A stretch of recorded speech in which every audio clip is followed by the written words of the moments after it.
Muy buenas noches. Vamos a dar inicio entonces a nuestra presentación de hoy sobre una introducción al diseño sísmico basado en desempeño.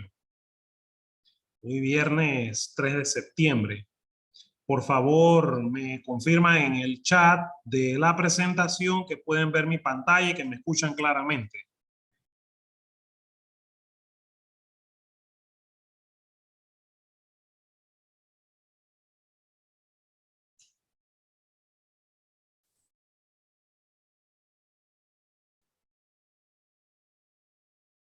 Perfecto.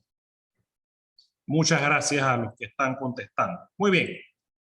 Esta presentación tiene como objetivo hacer introducción a un procedimiento de diseño alternativo al diseño descriptivo. Vamos primero a hablar de lo que nos dice el Reglamento Estructural Panameño. Vamos a recordar lo que es el diseño prescriptivo. Vamos a introducir el diseño sísmico basado en desempeño y luego les voy a mostrar un caso de aplicación que, a pesar de que no estaba regulado en Panamá, se dio. Y la idea de esta presentación es iniciar una serie de presentaciones a lo largo de los próximos cuatrimestres relacionados con estos temas que de seguro en los próximos años van a ser temas de actualidad, para lo cual es conveniente que ustedes, como estudiantes de la USMA y profesores y público en general, tengan acceso a información para que vayan conociendo de primera mano qué es lo que viene en cuanto a las publicaciones de los próximos códigos y qué es lo que hay ahora mismo como metodologías para hacerlo. Bien, esta presentación, después que cuando tengamos el registro de los participantes, se las vamos a proporcionar en formato Power, de PDF. Bien, lo primero es saber dónde se enmarca todo esto. Todo se enmarca dentro de lo que establece el Reglamento Estructural Panameño. El Reglamento de Diseño Estructural para la República de Panamá, en su versión 2014, que es la versión vigente, rige en todo el territorio de la República de Panamá. Este reglamento es elaborado por el Comité Consultivo Permanente de la Junta Técnica de Ingeniería y Arquitectura. ¿Qué es la Junta Técnica de Ingeniería y Arquitectura? Es una entidad gubernamental creada y fundamentada en la Ley 15 del 26 de enero de 1959, que fue modificada posteriormente por otras leyes y decretos que regulan la profesión. Y la Junta Técnica, como entidad gubernamental, tiene atribuciones técnicas, normativas y de vigilancia para los fines de esta ley, con jurisdicción en todo el territorio nacional, lo que hace que sea de obligatorio cumplimiento para ingenieros y arquitectos que estamos regulados por la Junta Técnica de Ingeniería y Arquitectura. De ahí la fortaleza legal que tiene el Reglamento Estructural Panameño. Esta versión del Reglamento Estructural Panameño fue publicada en Gaceta Oficial 27927A mediante resolución de la Junta Técnica de Ingeniería y Arquitectura 187-205 del miércoles 1 de julio del 2015 y entró en vigencia 6 meses después. De esa manera, el REP 2014, referiremos de él posteriormente, es un documento obligatorio de cumplimiento y corresponde entonces a la Junta Técnica de Ingeniería y Arquitectura, a las direcciones de construcción y obras municipales, es decir, ingeniería municipal a nivel nacional, a todos los departamentos de ingeniería de las instituciones estatales, háblese MOP, Ministerio de Educación, IDAN, CONADES, y todos los profesionales de ingeniería y arquitectura que estamos regulados por esta ley, cumplir como diseñadores estrictamente con el cumplimiento de lo que se establece en el Reglamento Estructural Panameño. Bien, y aquí es importante mencionar quienes conformaron el Comité Consultivo Permanente que elaboró el Reglamento 2014.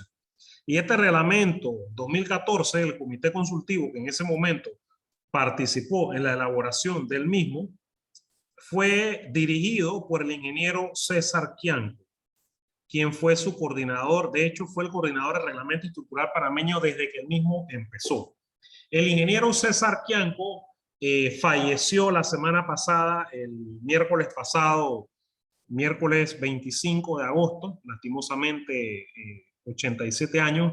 Fue profesor de la Universidad Católica Santa María la Antigua y Esta presentación definitivamente que la hacemos con mucho respeto y mucho cariño en su memoria, ya que gracias a él, todos los que hemos venido posteriormente hemos podido aprender mucho sobre la ingeniería sísmica, sobre la ingeniería estructural. Así que definitivamente que siempre recordaremos y le haremos un reconocimiento especial al ingeniero César Quianco, que fue el coordinador de los reglamentos anteriores y coordinador del reglamento estructural 2014. De ahí participaron otros ingenieros muy reconocidos a nivel nacional, el ingeniero Antonio Ábrego, Luis Alfaro, Josh Berman, el doctor Eduardo Camacho, que no es ingeniero, sino que es sismólogo, Max de Puy, Rogelio Dumanoir, que es egresado nuestro, Pastora Franceschi, Luis García, Fernando Guerra, Amador Hassel, Ernesto NG, que es profesor nuestro retirado, Oscar Ramírez, Rodrigo Sánchez, Daniel Ulloa y Juan G. Y personal de la Junta Técnica de Ingeniería de Arquitectura, la arquitecta Magda Bernard, Jaime Guerra y Nicolás Real. Bien, en el mes de enero del 2021, el comité fue modificado. Y fue modificado porque algunas personas ya no podían ejercer sus funciones dentro del comité por temas de edad, otros se habían retirado por diferentes ocupaciones, otros habían fallecido.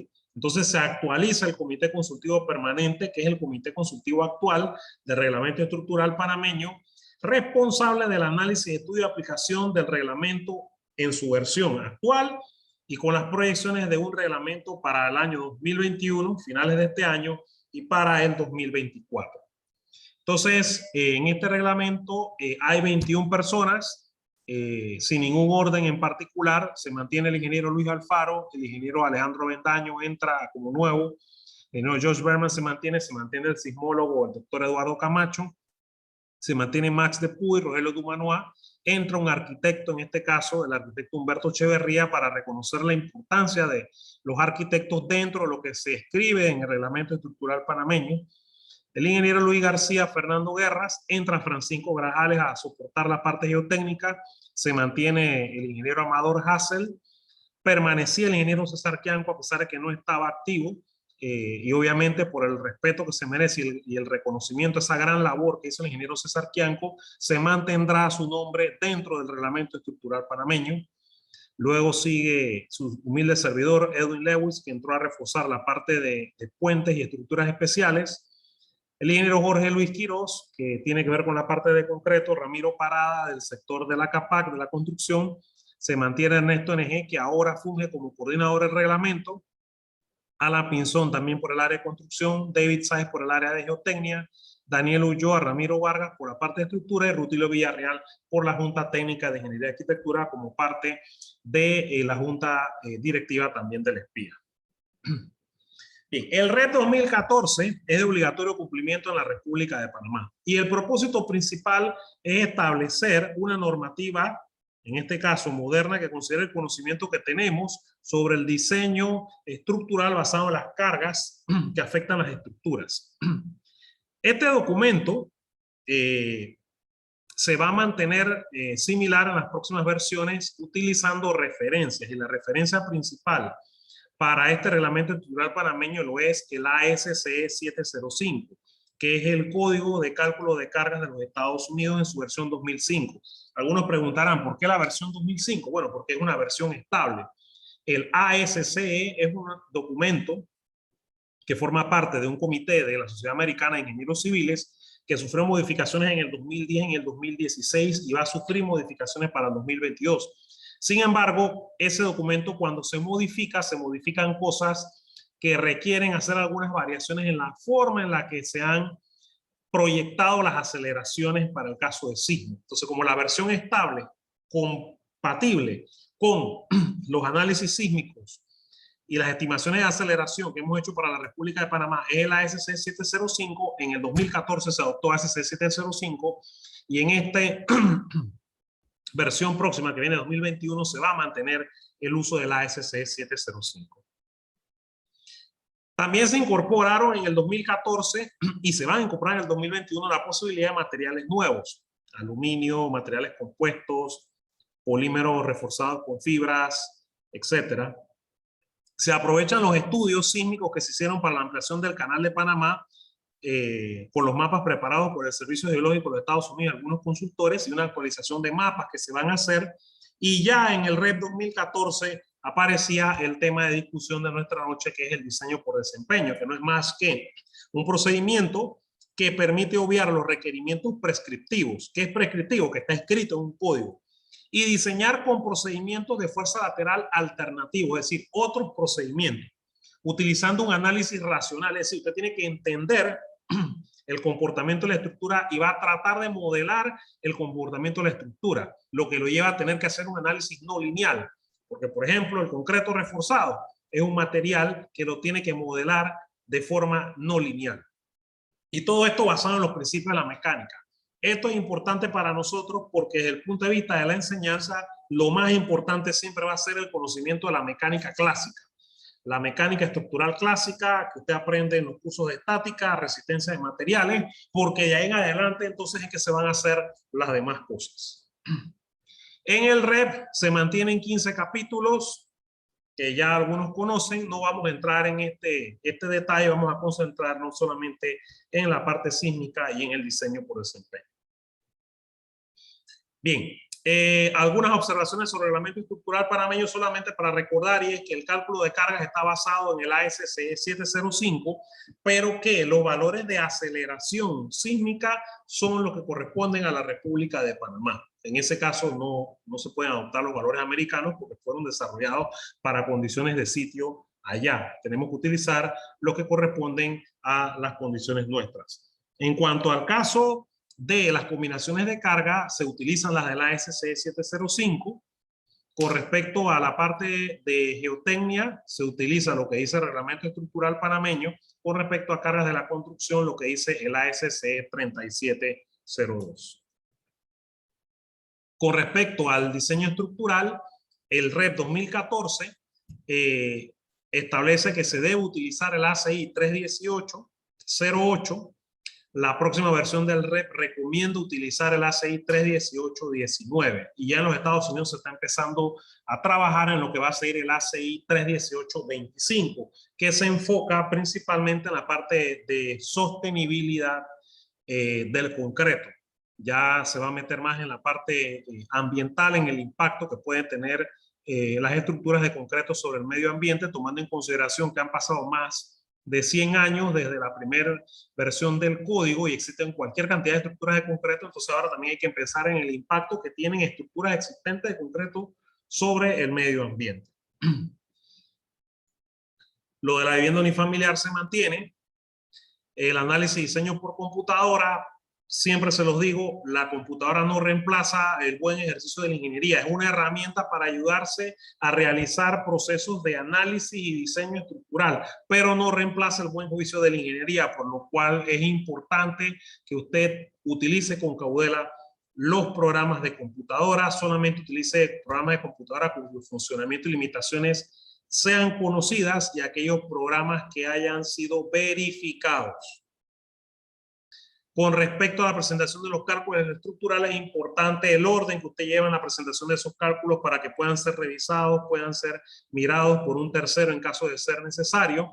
Y luego entonces el REP nos habla del diseño basado en desempeño, que básicamente, recordando ya para que vayan metiéndose ese concepto en la cabeza, se permite el diseño utilizando procedimientos de fuerza lateral alternativos basados en principios de mecánica. El REP obliga a que aquellos edificios que se han diseñado utilizando el procedimiento de desempeño sean instrumentados sísmicamente. Es decir, tienen que tener acelerógrafos para registrar información. Bien, entonces, para hacer el análisis estructural, usted tiene que conocer primero los diferentes métodos que existen. Y ya anteriormente habíamos hecho alguna presentación, un seminario con relación a este tema. Cuando se habla de análisis estructural, básicamente estamos hablando de la aplicación del método de rigidez de forma matricial, donde los miembros o los elementos que usted está evaluando pueden ser vigas, columnas o pueden ser elementos finitos. El método de rigidez aplicado matricialmente le permite la sistematización y programación de los cálculos.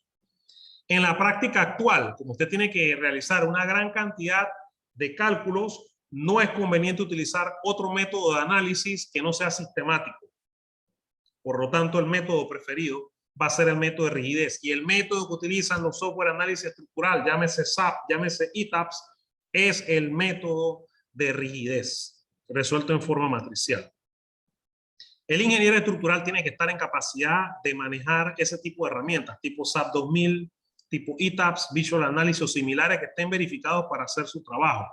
Son herramientas. Esos programas no diseñan ni analizan, solamente calculan en función de la información de entrada que usted les da. Así que tenga presente, tanto como estudiante como ingeniero, en que los programas solamente van a actuar en función de la información que usted le dé. Bien, importante entender del análisis estructural para lo que vaya a hacer, que hay que seguir el camino de las acciones de carga, lo que los americanos le llaman el flow path, y que se debe cumplir con equilibrio estático. Entonces, si usted tiene una estructura como esta, tiene una edificación, entonces es necesario que usted pueda modelar apropiadamente esta estructura y en esa estructura seguir cuál es el recorrido de las cargas de gravedad que van de arriba hacia abajo, las cargas laterales, como el viento y el sismo, cómo se distribuyen esa carga a todos los elementos.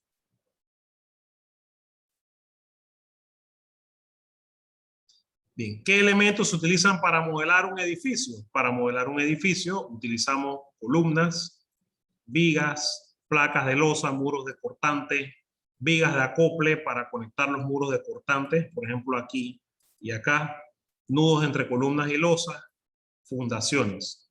Entonces usted modela por elementos finitos generalmente las placas, los demás son elementos de línea. O sea, una columna es una línea, una viga es una línea.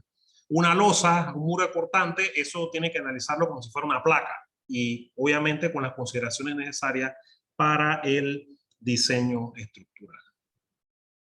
Solamente para confirmar en el chat si hay algún problema con la interrupción de la señal o algo que no se escuche, escriben ahí en el chat, por favor. Y me confirman que se está escuchando y que se está viendo la presentación.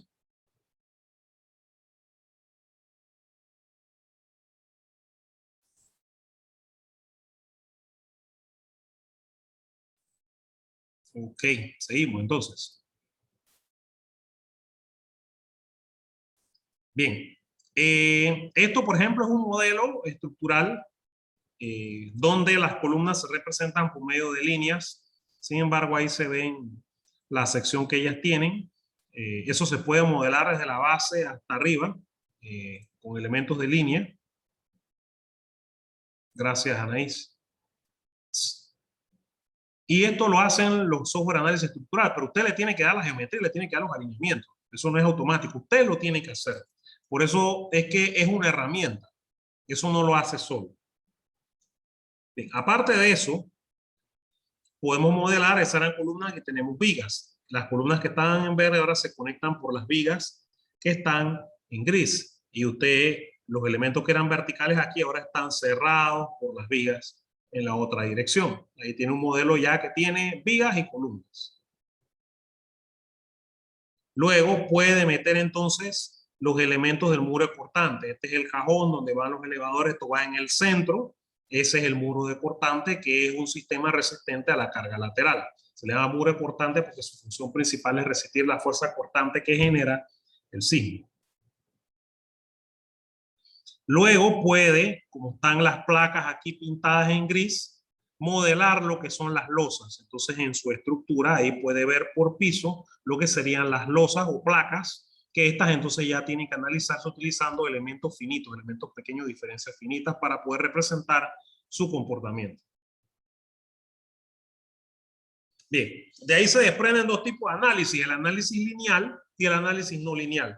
En el análisis lineal los elementos tienen rigidez constante, elástica y lineal y es independientemente del nivel de la carga. Es decir, no importa el valor de la carga, la rigidez se va a mantener constante y elásticamente.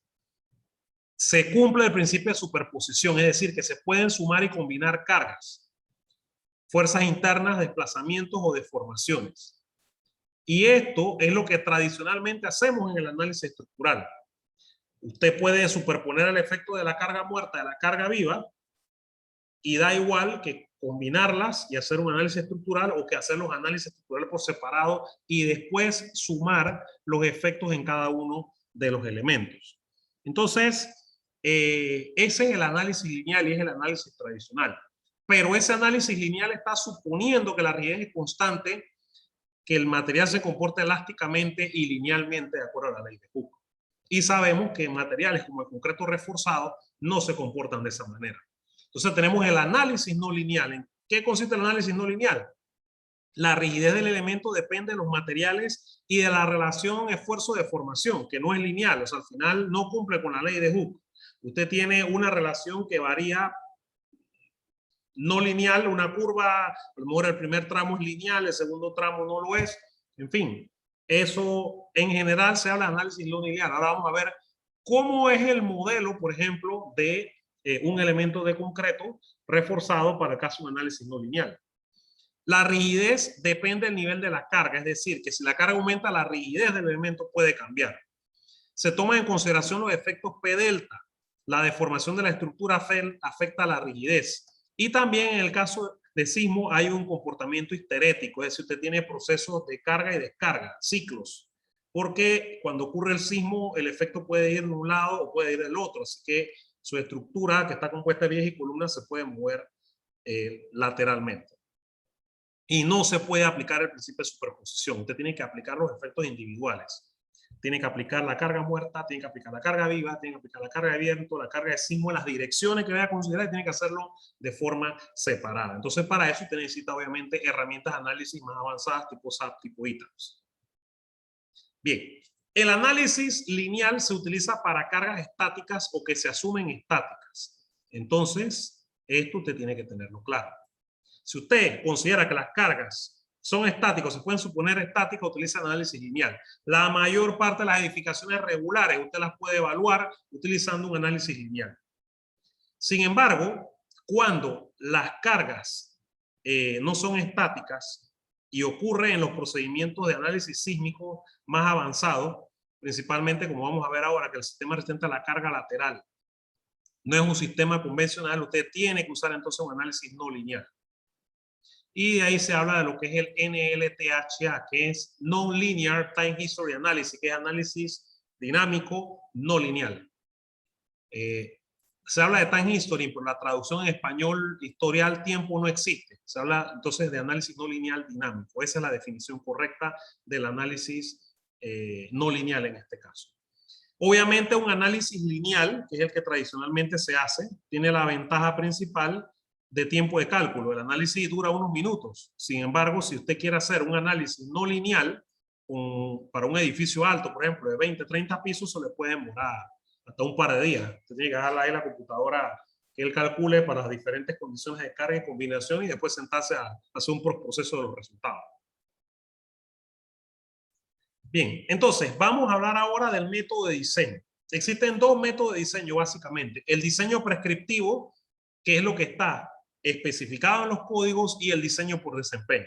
Entonces, en el diseño prescriptivo, que es el diseño tradicional, ahí se agrupan todos los procedimientos donde el análisis y diseño están especificados en los códigos. Eso, como decimos, lo que está escrito en el REP, que use ese cálculo de cargas basado en el ASCE 705. Eso es diseño prescriptivo. Y eso es lo que enseñamos tradicionalmente en la universidad y es lo que con el paso del tiempo vamos a tener que ir cambiando, porque los tiempos van a ir cambiando y la educación tiene que ir cambiando. Y el diseño por desempeño, que es un procedimiento alternativo, que ya lo mencioné hace un rato, donde se definen los niveles de riesgo que puede cumplir una estructura, que debe cumplir una estructura. Se definen los niveles de riesgo que debe cumplir una estructura y el comportamiento esperado de la misma durante la aplicación de las cargas. Es decir, usted va a establecer cuál es el nivel de riesgo y cómo se espera que se comporte cuando se aplican las cargas, en este caso sísmico. ¿Por qué? Porque la aplicación principal es esa, diseño sísmico. Usted quiere saber cómo se comporta el edificio o la estructura que sea cuando ocurre un sismo. Eso no se lo da el diseño prescriptivo. Con el diseño prescriptivo usted calcula unos efectos estáticos que aplica sobre la estructura y simplemente procede a hacer un detallado en función de resistencias. Sin embargo, no está evaluando verdaderamente el comportamiento de cada uno de los elementos. Esa es la diferencia fundamental. Bien, en el diseño convencional, déjenme bajar esto.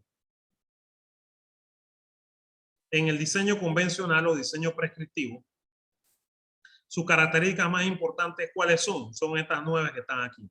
Primero, se definen numéricamente las cargas. Usted calcula la carga muerta, la carga viva de viento y de sismo. O sea, ya definió numéricamente las cargas y cómo se aplica a la estructura. Se limita el tipo de estructura que se puede utilizar. ¿Qué va a hacer usted? Va a utilizar marcos, va a utilizar muros de cortante, va a utilizar losas. Luego se limitan las irregularidades de la estructura, que es el punto 3. Usted controla la irregularidad. Luego define cómo se deben aplicar los procedimientos de análisis, qué tipo de análisis y qué propiedades mecánicas los materiales va a utilizar. Define los límites de deformación y comportamiento que establecen los códigos. O sea, cuál es la deformación máxima que puede tener en deflexiones, en los elementos de viga, desplazamientos laterales en el caso de los edificios. Usted define cómo se van a diseñar vigas, columnas, muros, losas. Por ejemplo, si es concreto, código ACI 31808. Usted va a diseñar con el código ACI del American Concrete Institute. Luego, se definen cuáles deben ser las dimensiones mínimas de los elementos y cómo deben detallarse. Cantidades de acero, barras de acero, estribos. Se define el control de calidad y este diseño no requiere revisión externa independiente, solamente el municipio en el caso de Panamá. O sea, cuando usted diseña, prescriptivamente cumple con el procedimiento de diseño y presenta sus planos y memorias de cálculo de aprobación en el municipio que corresponda a nivel nacional. Bien, el análisis estructural es lineal, suponiendo que las cargas son estáticas. Puede aplicarse superposición de efectos y solamente algunas restricciones con el caso del diseño sismo resistente. ¿Qué limitaciones tiene el diseño prescriptivo o el diseño convencional? Bien, códigos como el ASCE 705 no están pensados para edificios altos. Esa es una realidad. Un código como el ASCE 705 no está pensado para un edificio alto. Para efectos del ASCE 705, el edificio alto es de 160 pies, o sea, 48.78 metros. Es un edificio alto para el ASCE 705. O sea, que si hacemos un cálculo rápido de 48.78 y lo dividimos entre 3 metros, estamos hablando de un edificio de 16 pisos, ya es un edificio alto para el ASCE 705. El diseño de los muros cortantes, de acuerdo al método 1 del ACI, no corresponde necesariamente a su comportamiento. Eso es una limitante y hay que tener mucho cuidado. Solamente se pueden utilizar los sistemas estructurales que están en el capítulo 12 de la ASCE 705. O sea, usted solamente puede usar lo que está en el código, que es mantener marcos, en el caso de Panamá, marcos especiales, ortogonales, muros de cortante. Todas las vigas y las columnas tienen que estar conectadas y alineadas de arriba a abajo. No puede tener irregularidades verticales. Eso es una limitante del método prescriptivo. Y adicionalmente no se requiere calcular la capacidad requerida ni los mecanismos de falla. ¿Por qué? Porque se supone un mecanismo de falla. Se supone que se van a formar unas articulaciones plásticas en unos puntos que vamos a ver ahora en una figura. Entonces, esto es un edificio alto, medido desde el nivel 0. Desde aquí hasta acá, si ya tiene 160 pies, 48.78 metros y 6 pisos, ya es un edificio alto, de acuerdo a la ASCE 705.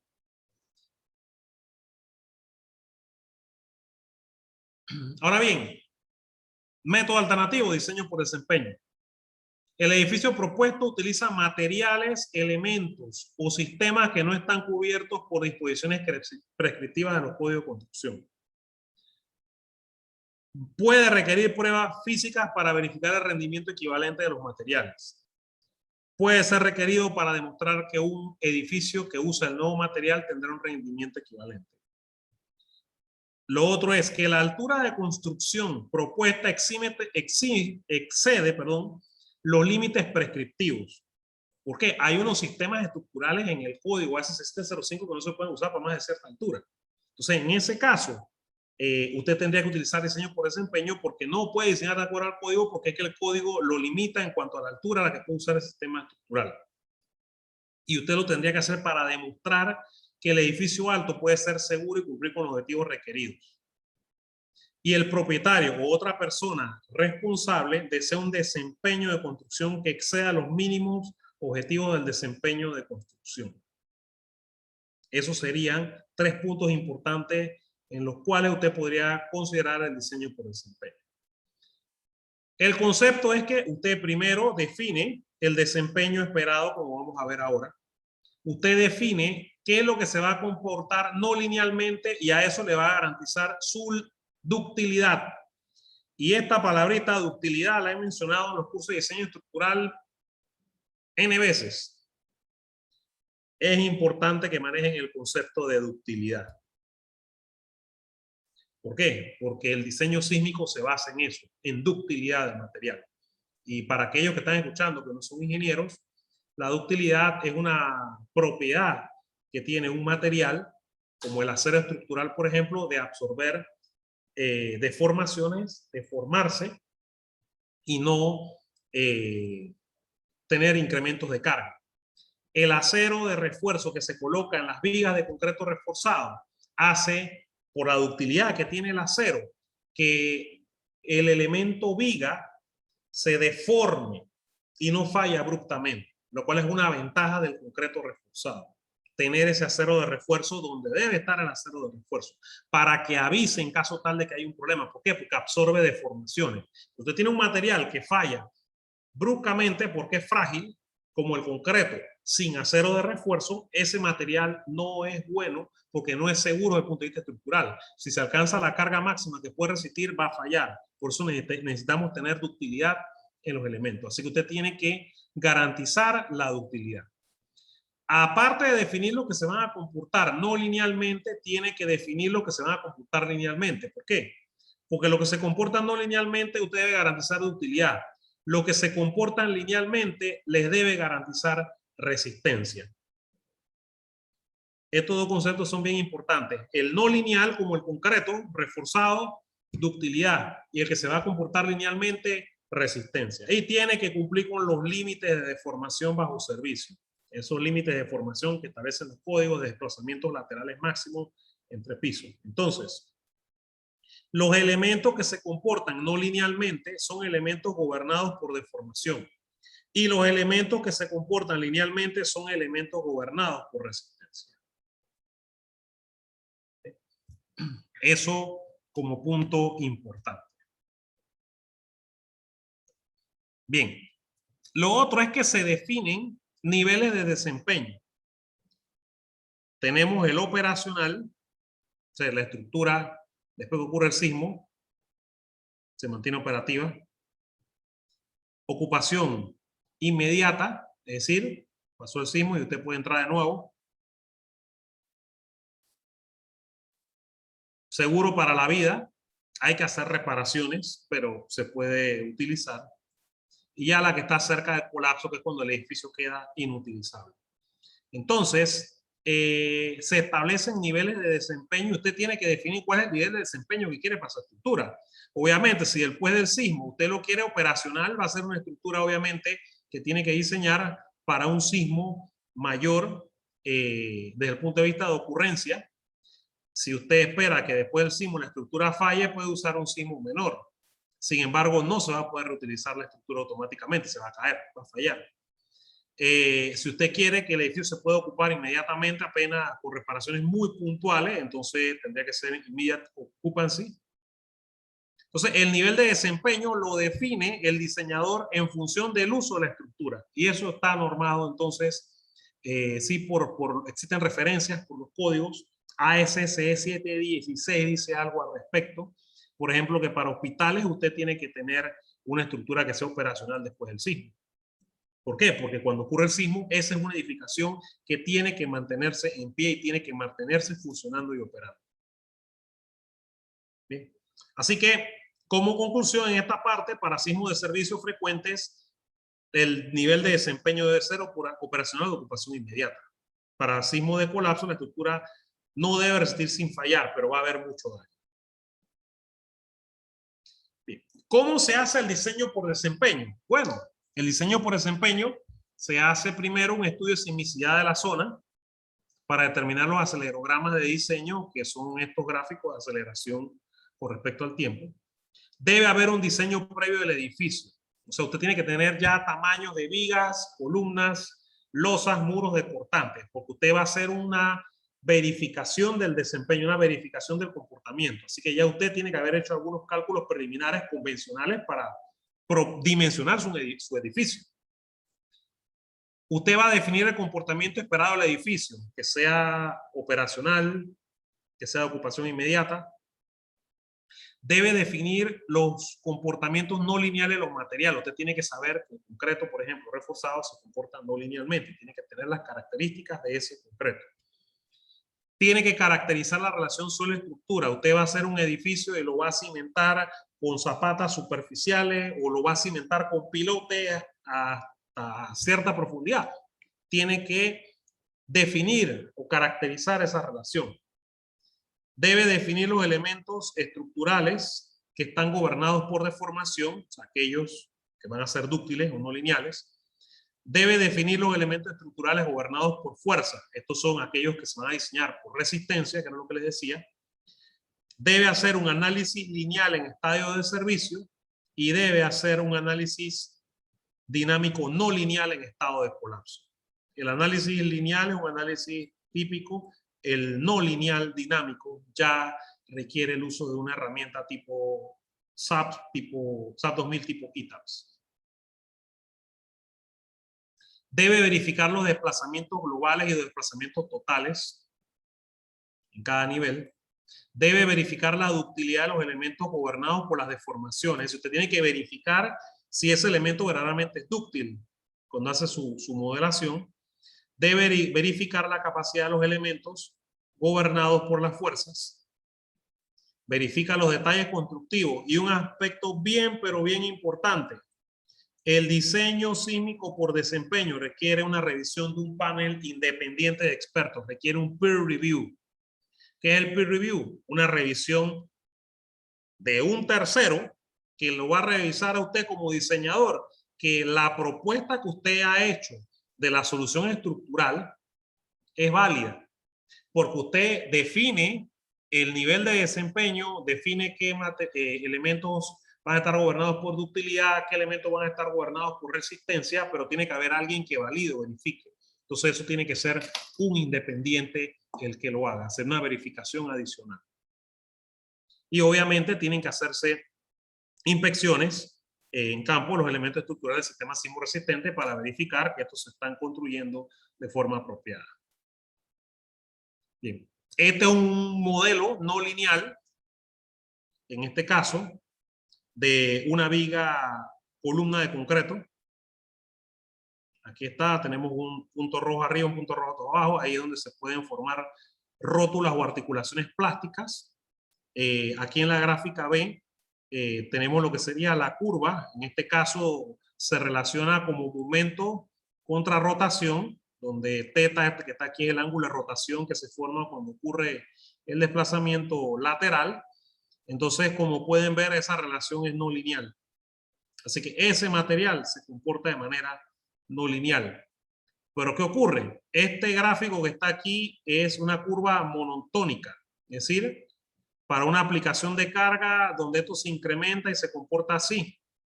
Pero la realidad de lo que ocurre es esto que está aquí. Esto inicia, sube, hace así y tiene varios ciclos de carga.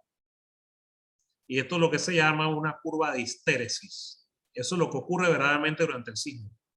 Esto se mueve cíclicamente y todas esas líneas rojas punteadas que están ahí y azules corresponden a eso. Lo que está en azul es lo que se predijo mediante un modelo estructural y lo que está en rojo son los resultados reales. ¿Ok? Entonces, esto es un análisis no lineal. Y esto es lo que se hace en diseño por desempeño. Aquí, como pueden ver, no se está utilizando una relación lineal entre la carga, en este caso el momento, y la rotación. Tiene esta forma. Claro, esto no tiene exactamente esta forma, pero se aproxima por modelos que tienen esa forma, porque también tiene que hacer alguna aproximación como hacemos en ingeniería. Bien, de ahí tenemos entonces el diseño por capacidad, donde usted controla el mecanismo de falla de una estructura. Y esto lo aplicamos entonces de forma convencional.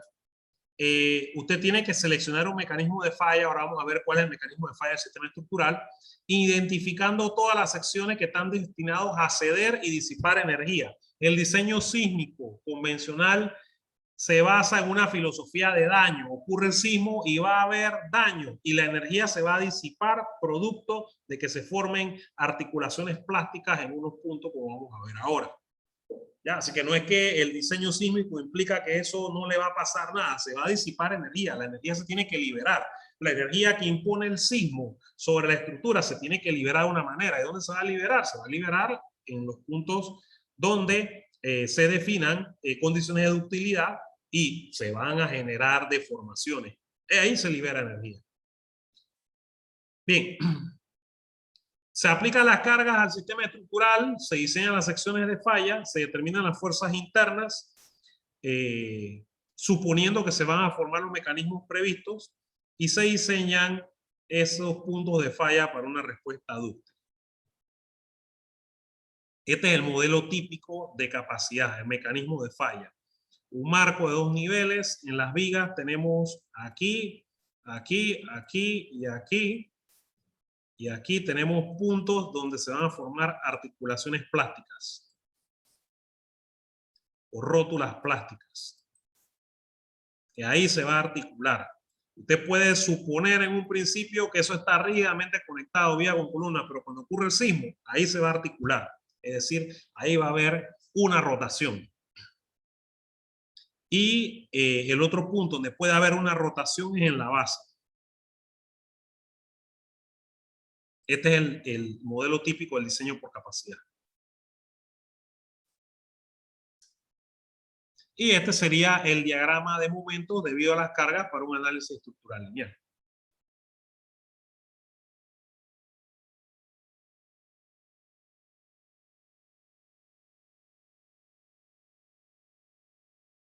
Y en ese caso, las articulaciones que se suponen en estos puntos se diseñan con el momento probable, que es prácticamente un 50% mayor que el momento último.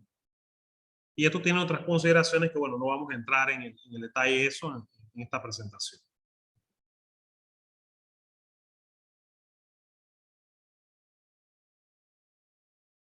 Bien, entonces, el proceso de diseño es por aproximaciones sucesivas. Al final, usted hace un predimensionamiento, calcula cargas de viento y sismo, verifica estado de servicio, diseña elementos, genera planos y especificaciones. Pero cuando usted arranca del predimensionamiento, hace este cálculo de cargas, verifica los estados de servicio, a lo mejor tiene que regresar para atrás para hacer ajustes. Y si pasa a diseñar elementos, a lo mejor tiene que regresar para atrás. Entonces usted arranca con un diseño preliminar y va a estar en un proceso de un ciclo hasta cuando todo le cumple, entonces pasa a desarrollar planos y especificaciones.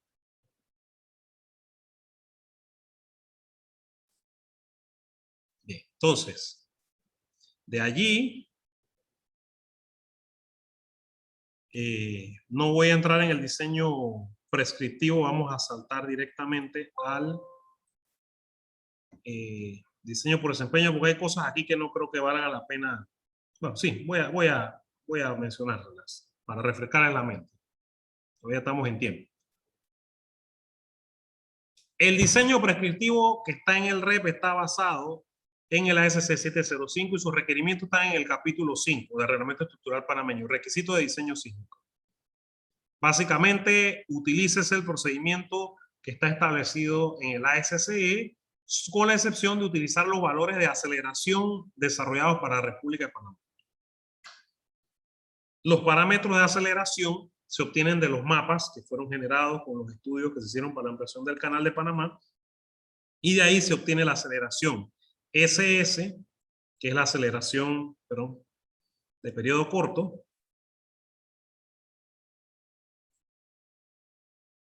Y S1, que es la aceleración para un periodo de 1 segundo. Esas son las aceleraciones que se utilizan.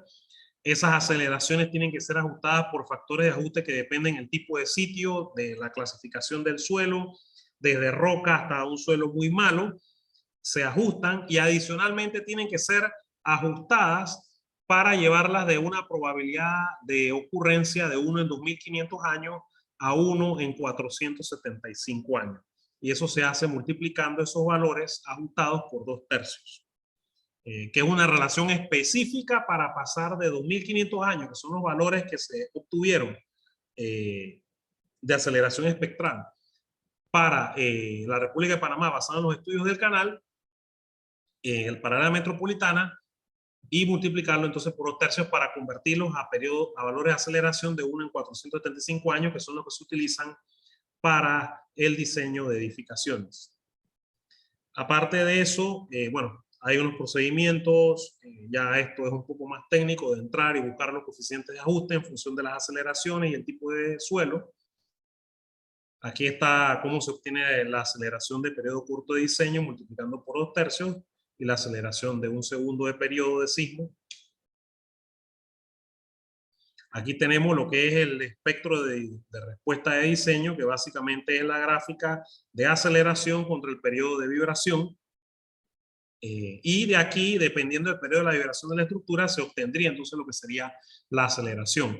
Todos estos puntos que conforman este gráfico, este espectro de respuesta de diseño, se obtienen a través del procedimiento que se establece en el ASCE 705, donde aparecen unas expresiones, unas fórmulas para poder usted ubicar cada uno de estos puntos para hacer este gráfico que está aquí. Para lo que están dando diseño 4, esto es una tarea que tienen que hacer, un examen. Tienen que hacer ese gráfico para un sitio en la República de Panamá. El espectro de respuesta de diseño y para unas condiciones de suelo. Bien, para el caso de la República de Panamá, para el área metropolitana, existen mapas en el REP 2014 en 4 cuadrantes. Ahora vamos a ver cómo uno de esos mapas. Para el resto del país no existen mapas, existen valores en tablas. Sin embargo, para la próxima versión de REP vamos a tener mapas para toda la República. A mí me ha tocado el trabajo ese de generar los mapas para toda la República. Ya tengo varios meses de estar en un rato ahí los fines de semana y en las noches generando mapas. Pero bueno, ya los presenté al comité y ahora se va a entrar un proceso de revisión. Pero vamos a tener mapas actualizados para toda la República de Panamá, de aceleraciones de periodo corto y aceleraciones de 1 segundo.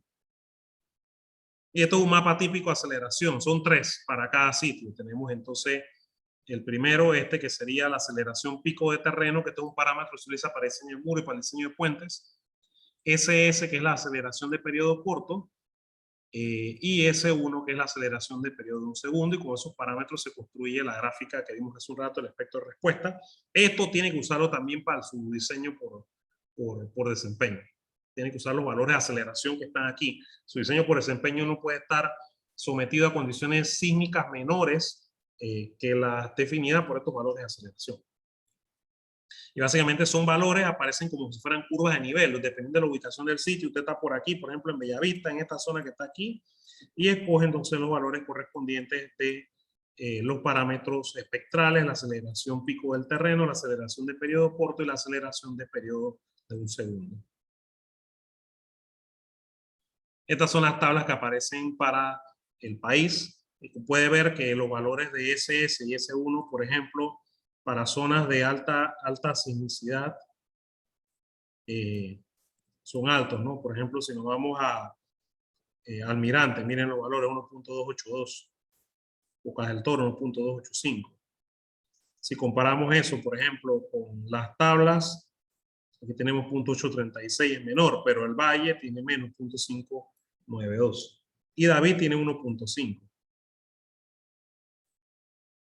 Concepción en Chiriquí tiene 1.5, tiene valores de aceleración. Entonces pueden ver la diferencia que hay entre uno y el otro dependiendo de la región del país. Y en Panamá tienen que usar los mapas. De ahí entonces la SCL dice que usted calcula una fuerza cortante en base a un coeficiente sísmico y eso es lo que aplica a la estructura. Hay un procedimiento también, eso se estudia en detalle en los cursos de diseño estructural. Usted clasifica su edificio dependiendo de la categoría de uso.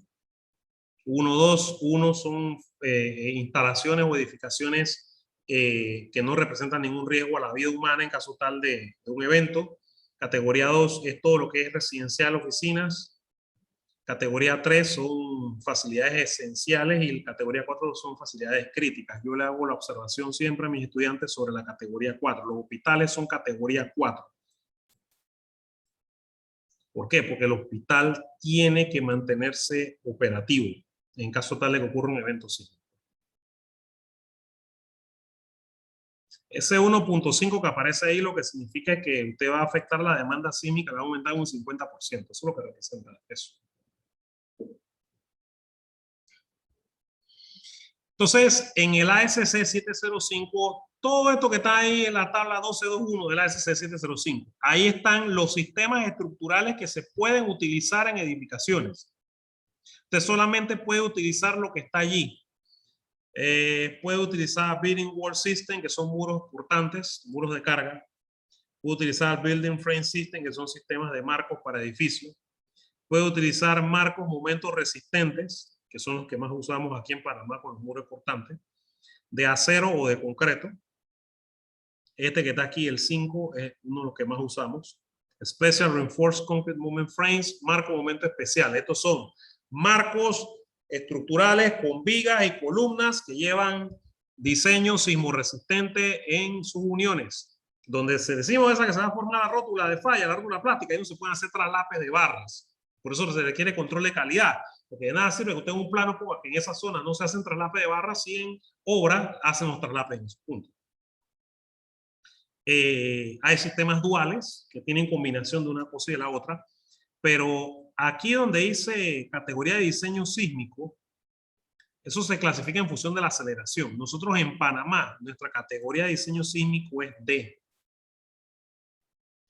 Panamá está calificado por el ASCE como una región de alto riesgo sísmico. Entonces, aquí hay sistemas estructurales que están limitados en altura. Por ejemplo, los marcos momentos especiales dice NL, no estamos limitados en altura.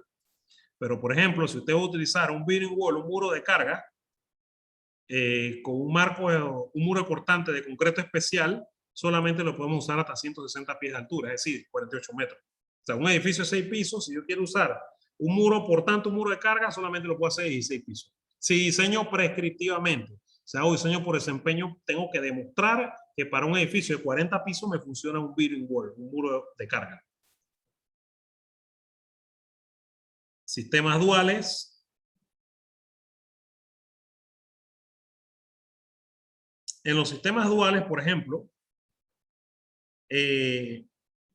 sistemas duales con marcos especiales capaces de resistir al menos 25% de las cargas sísmicas, casi todos no tienen límite, pero algunos dicen NP. ¿Qué es NP? Quiere decir que no está permitido. Por ejemplo, aquí vamos a ver. Este, muro de carga. Intermedio, eso quiere decir que tiene mediana ductilidad. Eso no se puede usar en Panamá. Entonces, para categoría D dice NP, no permitido. Y para la C, hasta 160 pies de altura. Por aquí no tenemos categoría C. Aquí estamos de D en adelante. Si usted agarra esta tabla del 1221 del ASC 705, solamente categoría D en adelante. Pero como les digo, lo que más usamos son marcos especiales de concreto, marcos especiales de acero, muros de portante o sistemas combinados.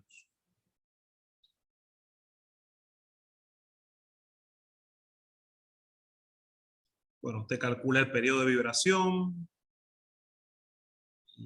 Luego hace la distribución de las fuerzas por piso. Eso es el método prescriptivo. Bien, ¿qué se espera del Reglamento Estructural Panameño 2021? Tenemos un procedimiento dentro del Reglamento Estructural para el diseño sísmico de edificios basado en desempeño. Esto va a estar en un anexo del Reglamento Estructural Panameño. Claro, esto va a llevar un proceso de discusión y aprobación por parte de la Junta Técnica de Ingeniería de Arquitectura. Obviamente yo no puedo presentar el procedimiento, solamente mencionarles que va a haber un procedimiento y darles sí unos puntos específicos y recomendarles una literatura que se ha estudiado como una buena referencia para el diseño del procedimiento sísmico por desempeño, que es una literatura que es gratuita. Primero, es importante que tengan presente que el procedimiento de diseño por desempeño no pretende ser un método que permite el desarrollo de estructuras que no cumplan con requisitos de seguridad para el diseño sísmico. Es decir, el procedimiento de diseño por desempeño garantiza requerimientos de seguridad para el diseño sísmico. O sea, no puede ser menos que eso. El nivel de amenaza sísmica definido en los mapas de aceleración del REP debe cumplirse para el caso del diseño por desempeño, lo que les decía hace un rato. Usted no puede tener menos amenaza sísmica que la que ya está registrada en los mapas de aceleración del REP. Y entonces, por ejemplo, para el caso del diseño por concreto, tendrá que usar ACI 318 y 19 o ISC 360, que serían los códigos en el caso de ACI para concreto y para el caso de ISC para acero, para estructuras de hormigón o acero respectivamente. La diferencia fundamental entre los procedimientos normales o prescriptivos del diseño por desempeño está en la forma en que se toma en cuenta el comportamiento no lineal, que ya lo vimos. Los elementos no lineales están gobernados por deformaciones, ductilidad. Los elementos lineales van a estar gobernados por fuerzas o resistencias. En los procedimientos normales se disminuye la carga sísmica por un factor de respuesta. Le llamamos factor de modificación de respuesta R, que depende del tipo de sistema estructural y toma de forma aproximada el comportamiento no lineal. Usted hace un análisis estático, lineal y un diseño convencional, y esa R lo que hace es dividir la fuerza. Pero si usted usa diseño por desempeño, usted tiene que hacer un modelo de la estructura en 3 dimensiones, construir el edificio en 3 dimensiones, para tomar en cuenta, además, las características de los materiales no lineales, y la R es 1. ¿Por qué? Porque usted va a hacer un análisis no lineal. Usted no va a suponer cosas. Usted va a verificar efectivamente cómo se comporta. Así que un procedimiento convencional usa un factor de modificación de respuesta R que tiene un valor, y para un diseño por desempeño usted va a hacer un análisis no lineal. Así que usted puede aquí claramente decir que el diseño sísmico basado en desempeño es una verificación explícita de la ductilidad de la estructura. Usted va a verificar que efectivamente la estructura se va a comportar dúctilmente. Esos elementos que están controlados por deformaciones, usted los puede verificar. Y no tiene que asumir ningún comportamiento predefinido, es decir, no tiene que suponer condiciones de puntos de falla. Usted hace la modelación y evalúa dónde se pueden dar los problemas, y entonces garantiza ductilidad en esos puntos. Bien, el documento que les hablo de diseño sísmico basado en desempeño es el de Los Angeles Tall Building Structural Design Council. Los Angeles Tall Building Structural Design Council es una organización no gubernamental, un consejo de diseño estructural para edificios altos, y el documento de referencia que más se utiliza en el mundo es este: An Alternative Procedure for Seismic Analysis and Design of Tall Buildings Located in Los Angeles Region. Ustedes saben, la región de Los Ángeles, la zona de California, es sísmicamente activa. Así que ellos han elaborado procedimientos. Este documento es gratuito, te lo busca así por el título que está. Hay una versión más nueva del 2020, sin embargo, la que se va a adoptar aquí es la versión estable, la versión de 2018. Y es la base, quizás porque presenta de forma clara y concisa los pasos que se deben aplicar para llegar a un diseño efectivo y regulado.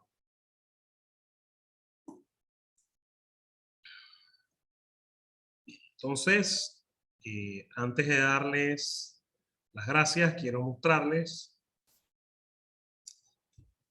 esto. Bueno, tuve que pedir una autorización para poder mostrar esto. No pretendo entrar en los detalles técnicos porque no es la idea tampoco por ser introductorio, pero sí quiero que vean por qué se aplicó diseño por desempeño aquí. Y este es el caso de la Terminal 2 del Aeropuerto Internacional de Tocumen. Como pueden ver, ese es un edificio irregular, con columnas de concreto, techo con vigas de acero, Y esto no es un edificio reticular.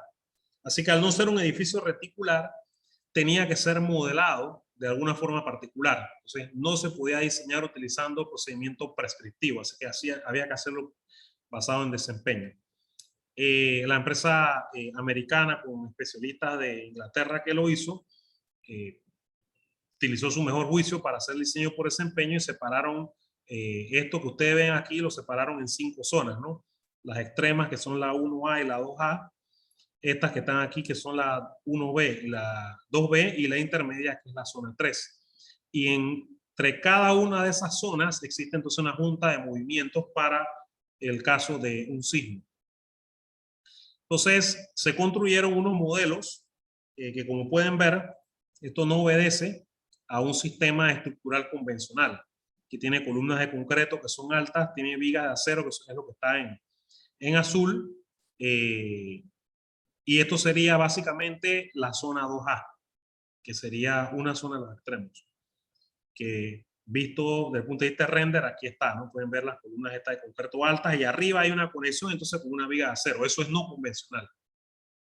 La zona 1B y 2B, que es donde se acerca la parte central, obsérvese entonces la estructura de concreto con losas, columnas, y arriba entonces ese techo impresionante en acero. Es un sistema no convencional.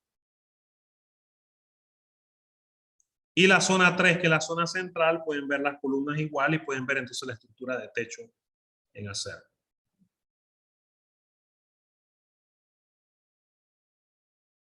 Entonces, ¿dónde está la no convencionalidad de esto? Obsérvense que aquí está la columna de concreto.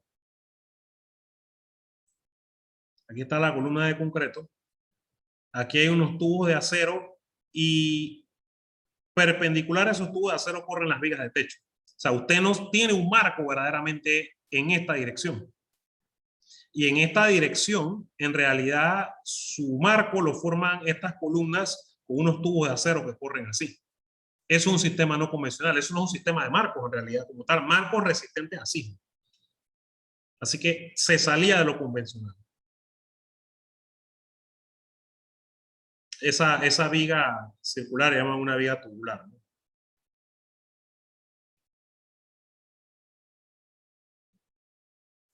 Entonces, bueno, se definieron los diseños, los límites de diseño de comportamiento esperados, el performance level, operacional, ocupación inmediata, el life safety. Entonces, sobre la base de eso, se proceden a calcular lo que es el efecto en base a la amenaza sísmica. Se obtienen los gráficos de aceleración espectral con respecto al tiempo para diferentes periodos de retorno. Esto es lo que hace no convencional la conexión entre la columna de concreto y la viga tubular de acero. O sea, esto no es columna de concreto con columna de concreto ni viga de acero con viga de acero. Entonces, esto para una estructura tan importante es no convencional, no aparece entre los sistemas de la ASC 705, resistentes a carga lateral. Esto al final es una especie de fusil en esta zona, por eso se llaman ductile fuse. Aquí en este punto es donde se va a generar articulación plástica. Y en este punto, estos rectángulos que ven aquí son acopladores que se utilizan para conectar las barras, porque ahí no se puede hacer empalmes.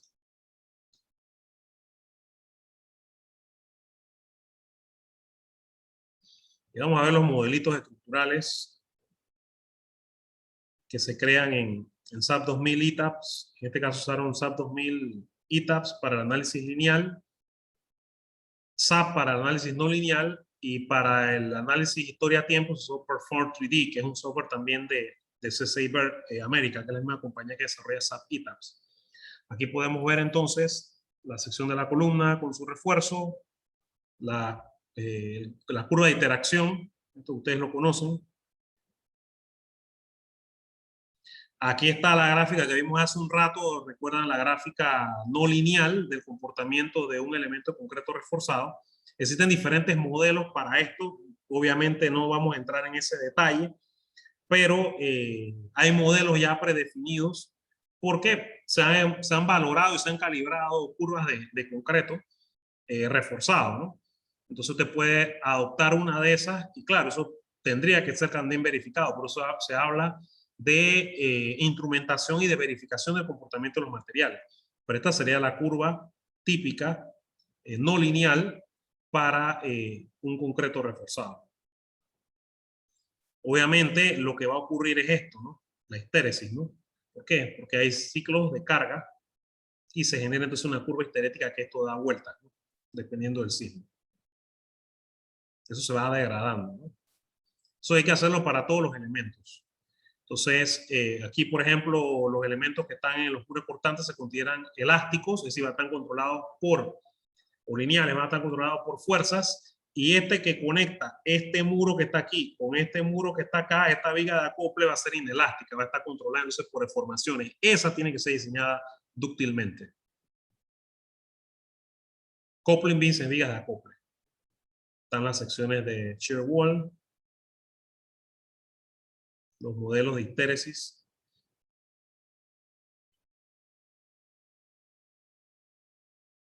Donde se forma, en la zona se podrían formar articulaciones plásticas. Y están los modelos. La columna de concreto, lo que está en verde es la zona de articulación, es donde se propone un detallado para que se forme una articulación plástica, para que se articule en el caso tal de un evento.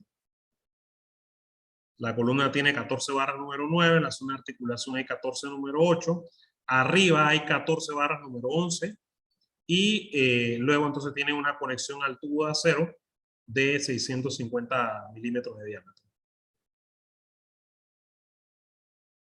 Ahí están los análisis estructurales, el análisis de lo que es el pushover, que sería el análisis de empuje lateral, para verificar cuál es la capacidad que tiene esa estructura.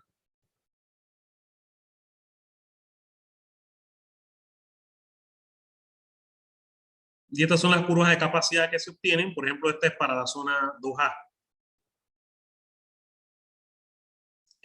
La línea azul es el empuje del pushover longitudinal y la línea magenta es el pushover transversal.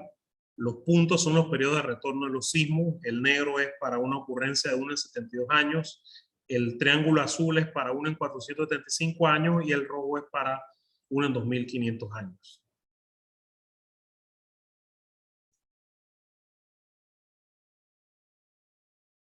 Ya con eso entonces ya entra uno en el detalle por nodos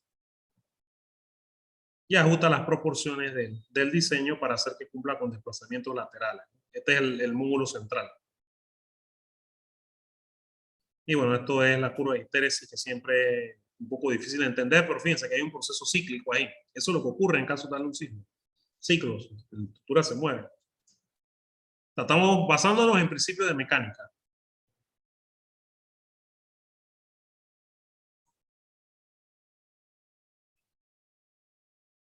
Bien, bueno, y aquí se habla sobre la revisión independiente, ¿no?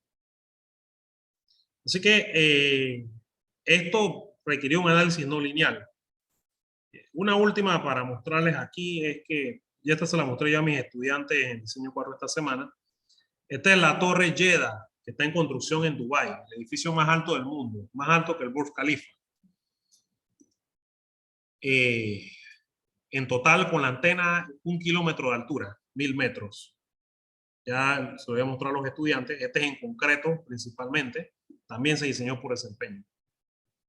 Entonces pueden ver que un edificio que no es regular, tiene un núcleo de concreto, pero las piezas son columnas inclinadas fuera y lleva unos cinturones amarres o triggers que se le llama a cada cierta altura. Ahí está el núcleo con muros de cortante concreto donde van los elevadores y las escaleras. Digo, 1 kilómetro no va a subir en escalera, pero tienen que estar. Lo que es el análisis de la losa. La losa es para resistir gravedad, no es para resistir carga lateral, es para resistir gravedad. Lo que resiste la carga lateral son los muros cortantes y las columnas. Y esto es un análisis por desempeño, evaluando desplazamientos laterales y cargas axiales por nivel.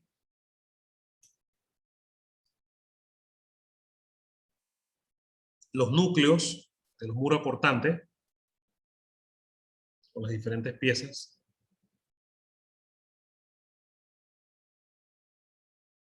Cómo están conformados.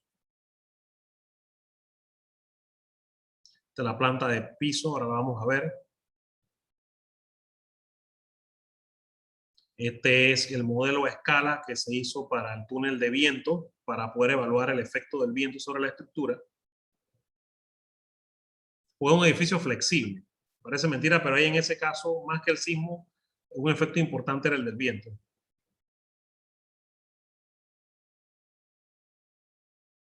Los avances de construcción, empezó a construirse en el 2015, pero se paró con la pandemia y ahora se ha reactivado la construcción. Vamos a ver la comparación del edificio. Este es la Torre Jeddah, este es el Burj Khalifa, Dubái, 828 metros hasta el punto más alto, y acá van a ser 1000 metros hasta el punto más alto. El ingeniero estructural es la empresa Thornton Tomasetti, que es una de las empresas de diseño de edificios altos más importantes del mundo. El arquitecto es Adrian Smith y Gordon Hill. Desarrollador, promotores Jeddah Economic Company. El código es ACI 318.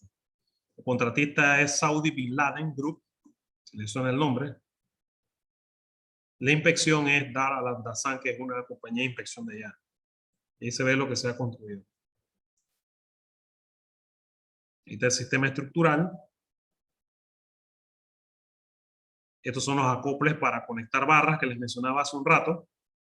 La resistencia de los concretos. Hay concretos en una zona que son de 12.500 PSI de resistencia a la compresión. Un concreto de muy alta resistencia. Las pruebas para los concretos. Las calibraciones que se hicieron para el desempeño por flujo plástico, el grip.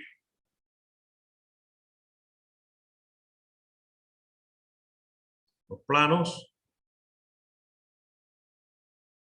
El software en este caso fue Midas Gen, que es un software de análisis modelado estructural para modelar cualquier tipo de geometría. En eso es mucho más avanzado que SAP y que ETABS. Esfuerzos en función del tiempo, por eso había que analizarlo por desempeño. En este caso, por los temas de concreto y de construcción, las propiedades varían con respecto al tiempo. Hay flujo plástico, tomando en consideración lo que serían desplazamientos horizontales. Por ejemplo, este es el desplazamiento horizontal en ETABS y este es el desplazamiento horizontal en azul de Midas, que está tomando en cuenta el CRIP o el flujo plástico. Cuando empezaron en el 2014, miren los tamaños de las columnas.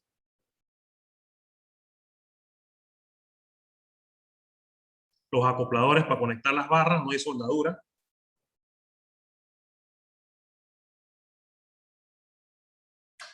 Ese vaciado impresionante. Tienen los muros.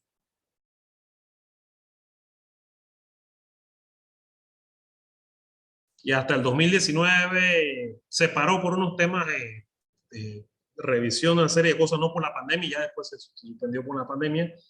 Se habían hecho casi 265 metros de altura.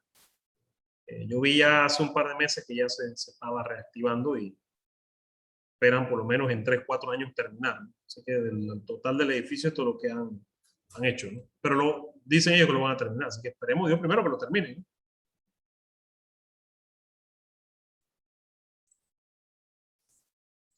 Mejores, muchas gracias por su atención. Así que quedo abierto para cualquier pregunta o consulta al respecto.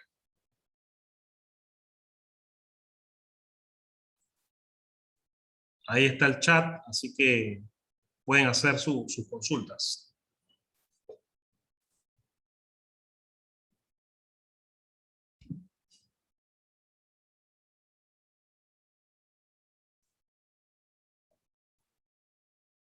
Si hay preguntas, ¿no?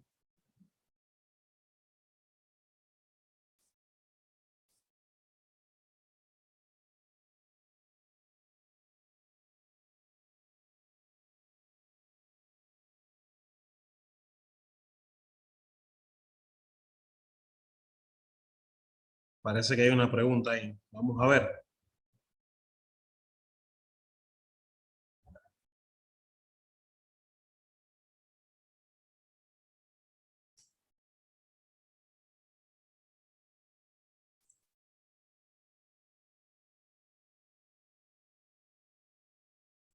Hay una pregunta del profesor Joaquín Fábrega. Con el diseño por desempeño, ¿se ha pensado modificar los cursos de análisis y ingeniería estructural o considera que es un tema para maestría? Es una muy buena pregunta, profesor Fábrega. En realidad, sí deberíamos modificar los cursos de análisis y diseño estructural para estudiantes de licenciatura, porque se requiere tener un conocimiento preliminar de análisis no lineal, porque aunque el ingeniero no vaya a dedicarse a diseñar edificios altos, debe conocer por lo menos cuáles son los principios básicos detrás de eso para que se haga, por lo menos.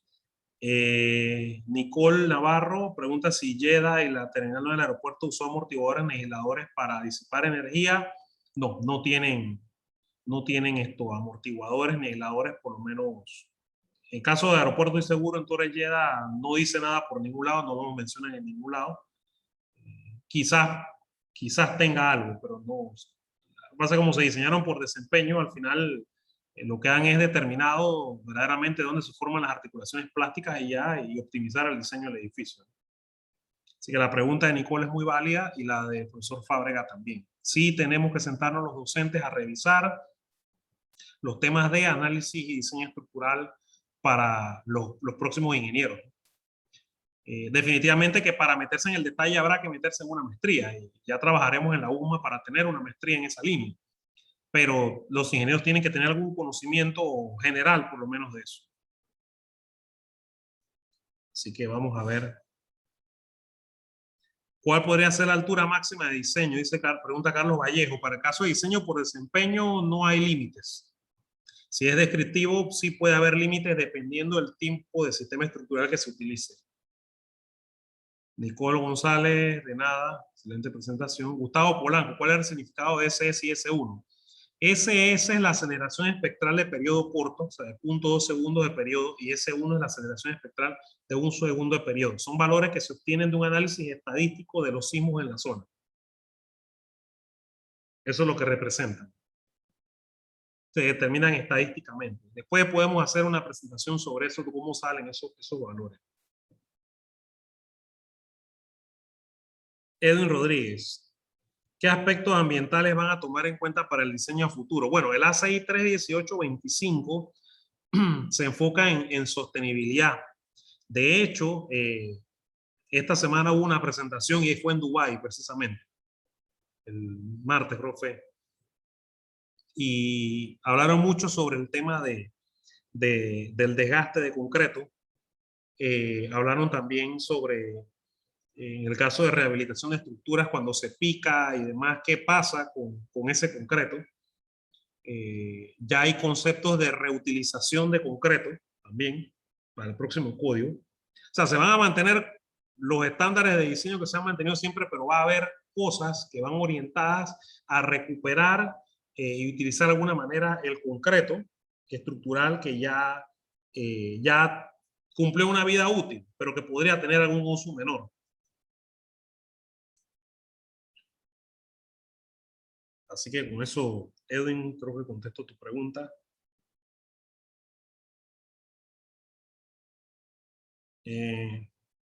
Anaís Atencio, de nada a la orden.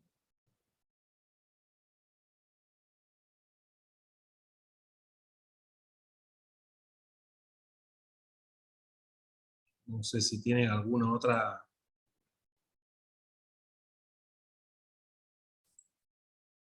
pregunta. Aquí viene otra.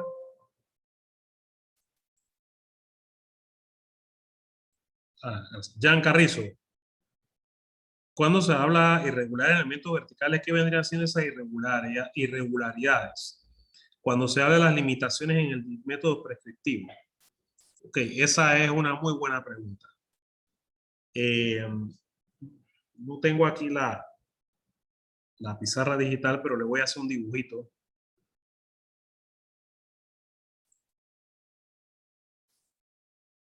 Porque es una buena pregunta.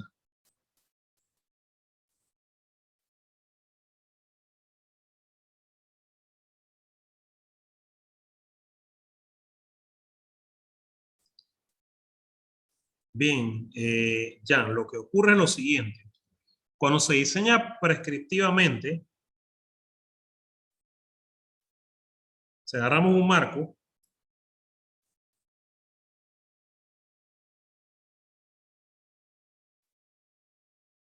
tres luces.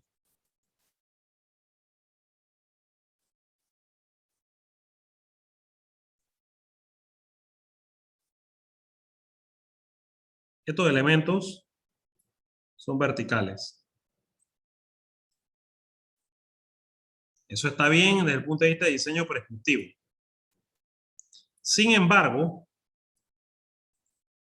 si tú tienes un edificio así, un marco, vamos a hablar de un marco, vamos a hablar de un plano.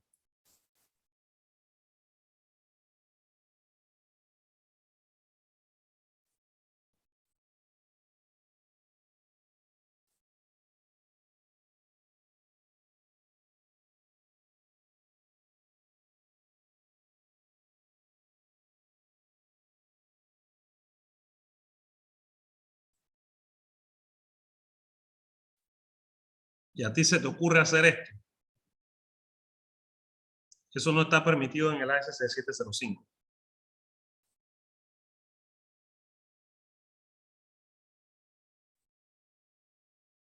Esto está bien, pero esta línea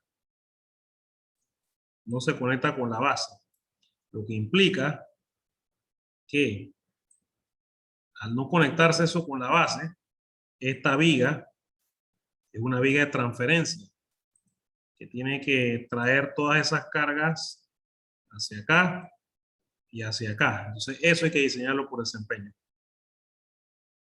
Pues hay que hacer las verificaciones de utilidad correspondientes. Entonces, a eso me refiero con irregularidades verticales.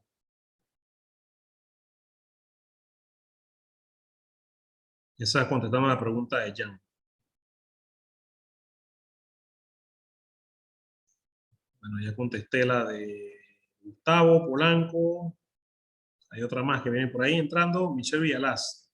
Los detalles de los riggers salen de la revisión del cálculo original o son directamente resultado del método de desempeño. La profundidad del anillo está dado por los momentos a cada cierta cantidad de pisos, se derivan de los puntos en que necesito incrementar la respuesta estable. En realidad se derivan de los puntos en que necesita minimizar el desplazamiento lateral.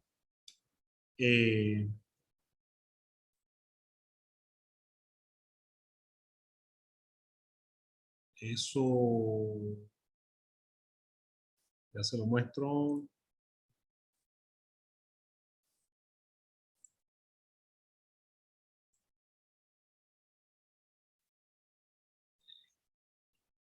Esto lo ve mi muchacho de diseño 4.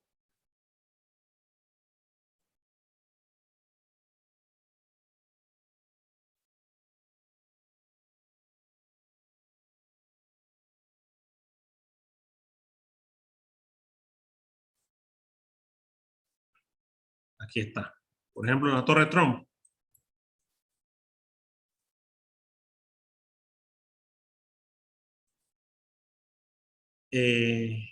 Aquí hay un trigger.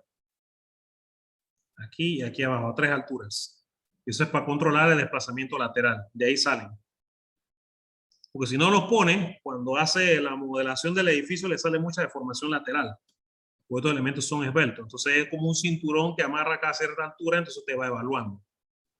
En un edificio que tenía unos triggers importantes. Bueno, los triggers estos de aquí del Trump.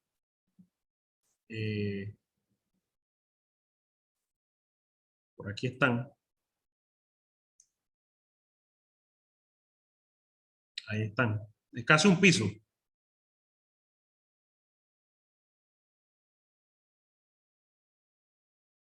Este es el principio de los triggers. Pero es casi un piso. Aquí están, fíjense, 250 de altura de peralte.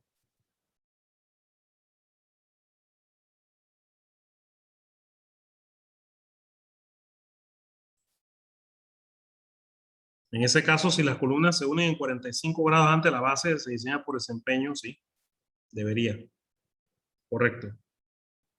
¿Cuáles serían los riesgos sísmicos que se pudieran presentar en un diseño sísmico basado por desempeño? Bueno, uno de los primeros puntos es precisamente que usted tiene que eh, usted tiene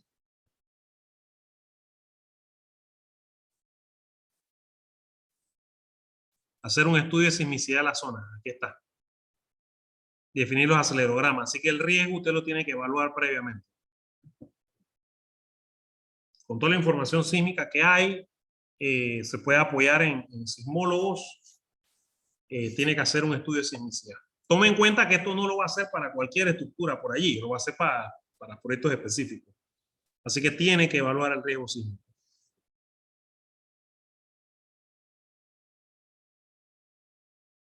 A ver, eso contestándole a Daisy, ya le contestamos a Michelle, contestamos a Carlos. No sé si alguien más tiene alguna pregunta. La próxima vez lo hacemos en Teams para que puedan hablar.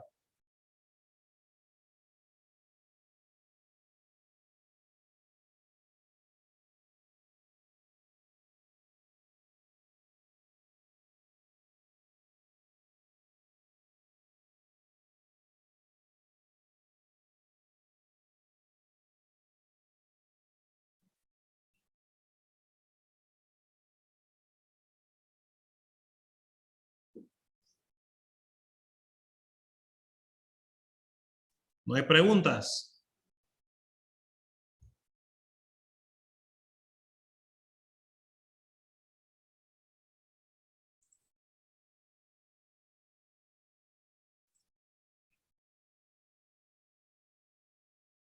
Bueno, aquí entre los espectadores veo que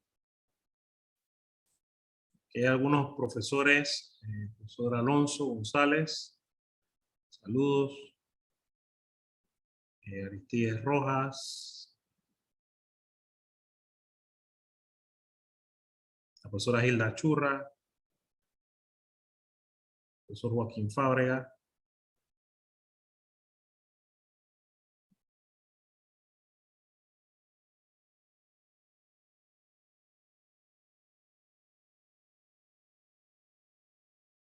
profesor Ramón Avilés, profesora Rosa Guisado,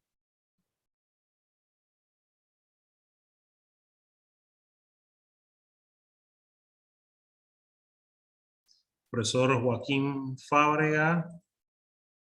Profesor Fábrega puede hablar si quiere, ya para cerrar, igual que la profesora Hilda Churra. Gracias, profesor. Ha sido muy interesante su presentación. Definitivamente que tenemos que irnos preparando para el diseño por desempeño. De hecho, si vemos los edificios en Panamá, la mayoría son de esos 40 pisos que estábamos hablando, perdón, de 19 pisos que estábamos hablando. Entonces, bueno, que la USMA lleve la batuta, es mi sugerencia. Y gracias por su presentación. De nada, a la orden. Nos acompaña también la profesora Hilda Churra, la directora de Escuela de Ingeniería Civil. Sí, buenas noches, profesor Lewis, decano de la Facultad de Ingeniería y Tecnología.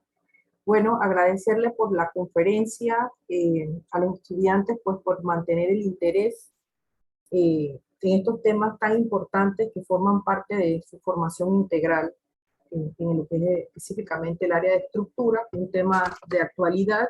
Se agradece su participación y a los profesores que acompañaron en la conferencia.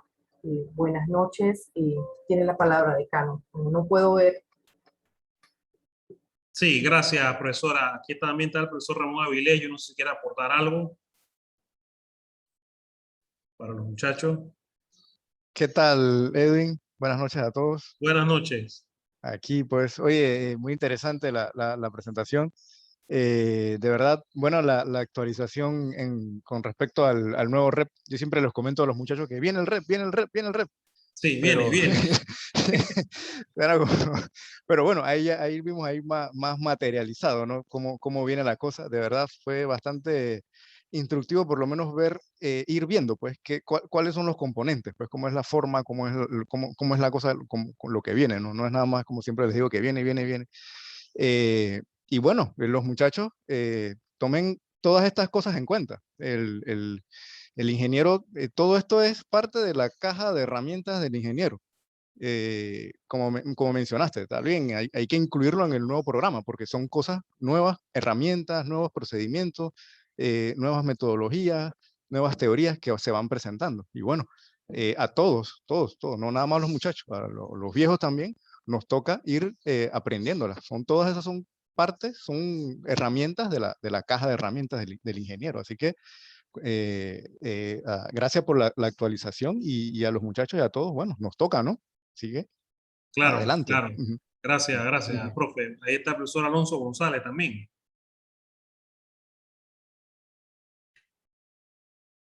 De Chiriquí.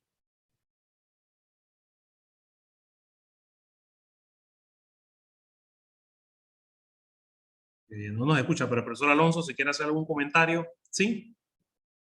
Sí, sí, muy buena noche. Sí, la presentación sí ha sido muy satisfactoria. Son conocimientos nuevos que nos toca a todos modificarnos en estos conocimientos en el área estructural, no solamente los estudiantes, sino toca a cada uno como profesionales, como ingenieros en el área, actualizarnos en cada uno de los temas estos que vienen. Una pregunta aquí, ingeniero, ¿cuándo va a estar saliendo el reglamento nuevo? Ok, esa es una buena pregunta. Mire, el reglamento, ahora mismo nos falta básicamente cerrar con el capítulo de la vivienda unifamiliar y con la revisión de los mapas. Nosotros deberíamos tener eso cerrado para octubre. El otro martes tenemos reunión y debemos tener otra reunión en octubre. Ya para octubre debe estar cerrado por parte del comité. De ahí eso se lo mandamos a la Junta Técnica. Entonces la Junta Técnica va a definir un proceso de discusión del reglamento que se sugiere que sea por capítulos, ¿no? Bueno, vamos a hablar del capítulo 1, está bien, vamos a hablar del capítulo 2, está bien, están de acuerdo, se va aprobando, para quedarnos con los capítulos más sensitivos de último.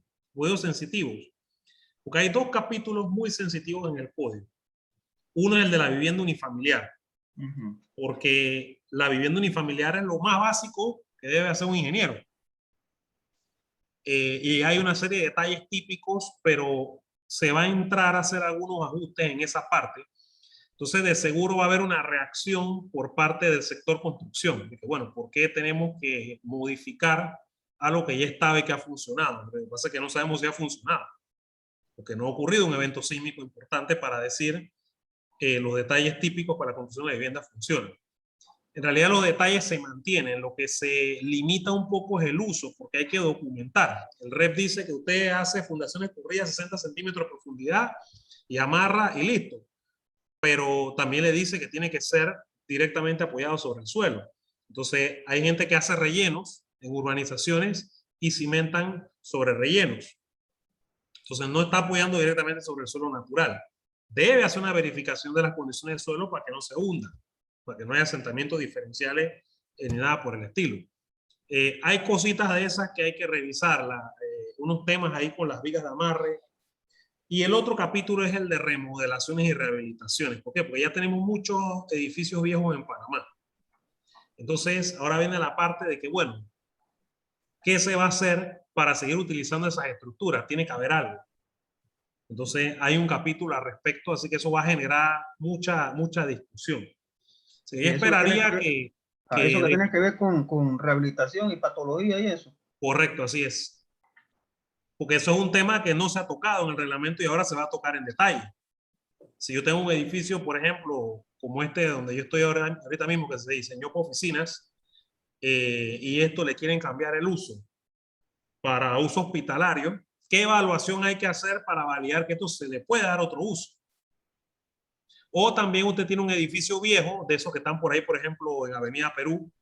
Vamos a hablar de un edificio que tenga ya como unos 40 años y le quieren dar otra utilización. Entonces, ¿cómo se hace el estudio, la evaluación de que ese edificio tiene capacidad?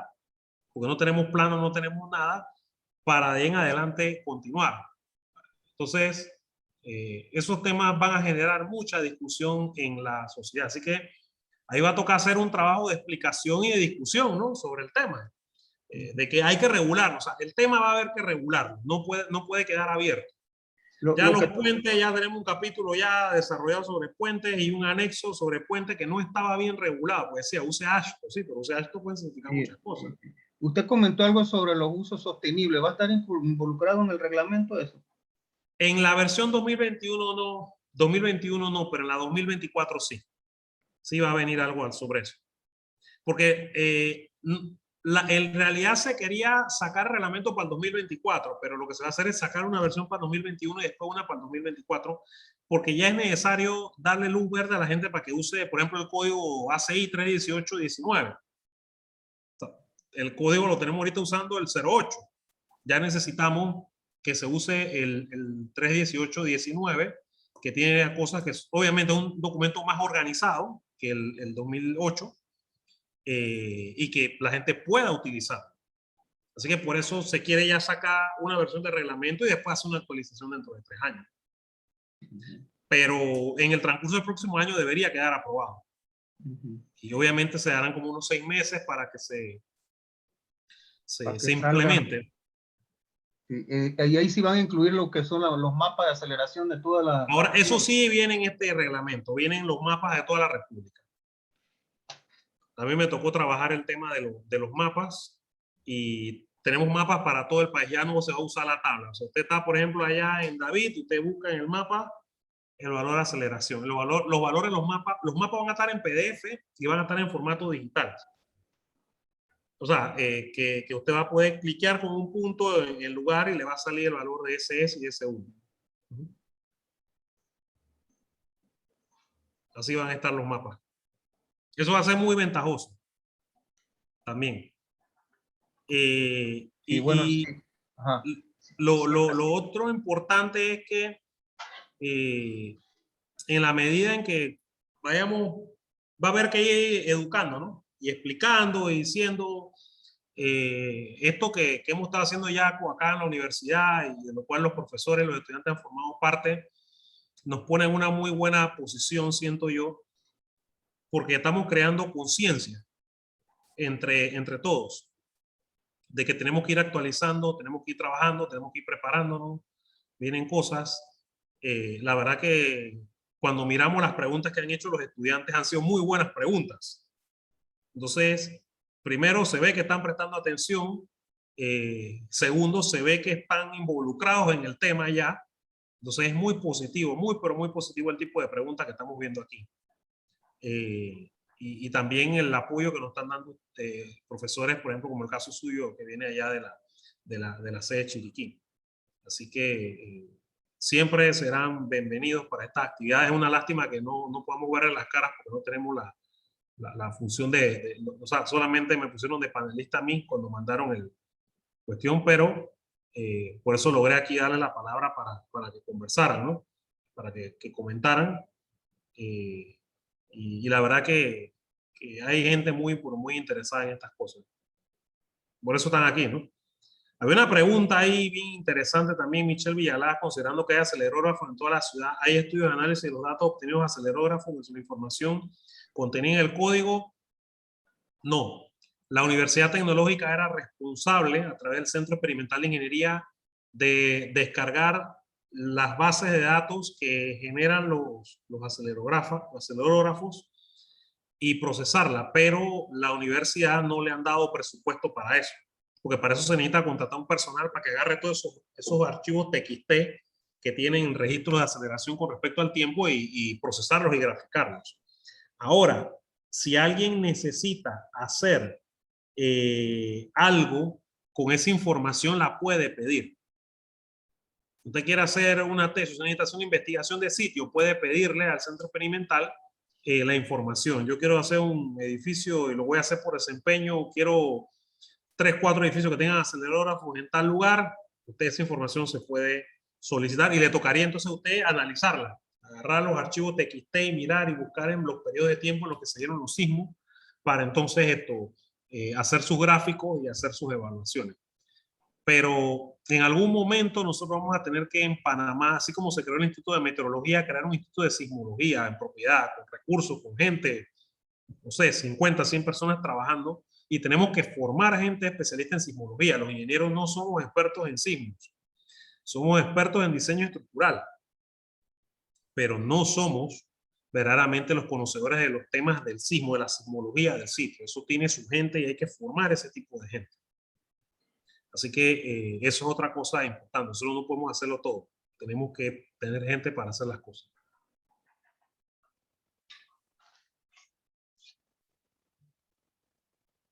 Así que no sé si alguien más tiene alguna consulta, preguntas. Los muchachos que están por ahí.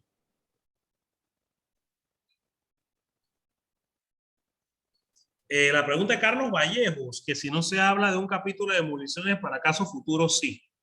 Sí se está pensando para la próxima versión tener algo sobre demoliciones, pero no se sabe si va a ser en este mismo reglamento o va a ser un reglamento aparte.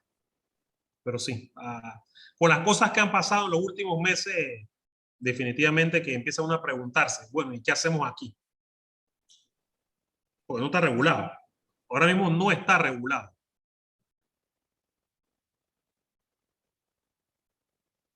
Así que es una buena pregunta, Carlos.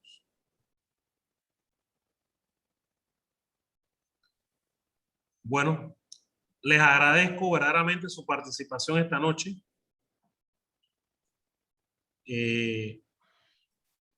Perfecto, Carlos, bienvenido. Lo que necesitamos es gente interesada para aprender de este tipo de cosas. Les agradezco a todos su participación en la noche de hoy. Nuevamente, no quiero cerrar mi presentación, como comentaba con el profesor Joaquín Fábrega y la profesora Hilda y el profesor Ramón por Alonso,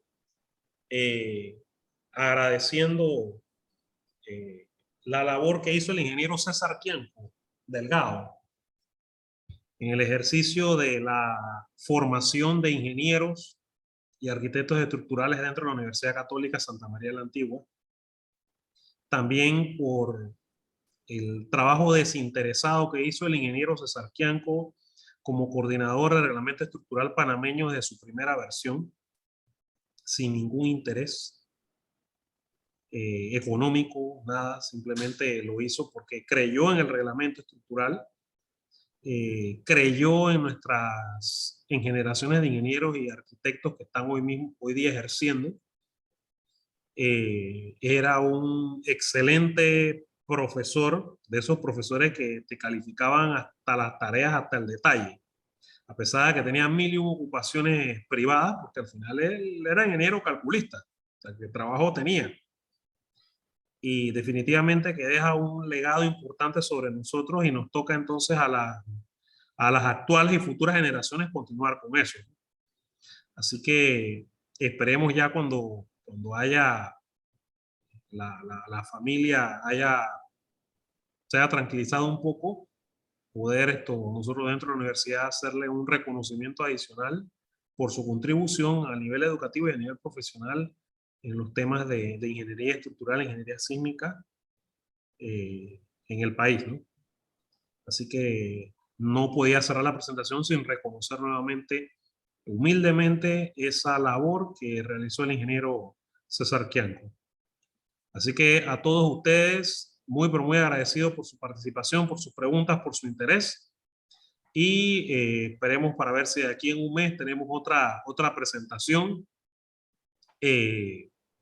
Vamos a hablar un poquito, en la próxima presentación es mi interés. Vamos a hablar un poquito más acerca de algunos temas de infraestructura, como el caso del proyecto de Puente Las Américas Arreján, donde tenemos unos temas interesantes con el diseño sísmico de las columnas de concreto, el uso de los acopladores estos para conectar las barras, y un acero que no es un acero ACTM A706 porque no había, sino que es un acero especial. Vamos a preparar una presentación para hablar de comportamiento, de formación, ver cómo salieron las curvas de esfuerzo de formación de esos aceros, unos temas de concreto interesantes. Así que yo creo que como en un mes, para octubre, vamos a organizar una presentación y todos van a quedar cordialmente invitados, ¿no? Así que ahí nos escribe Mari Smith. De nada, Mari. Astrid Cedeño. Saludos también desde Panamá, la gente de Chiriquí. Milani. Así que saludos a todos y muy buenas noches.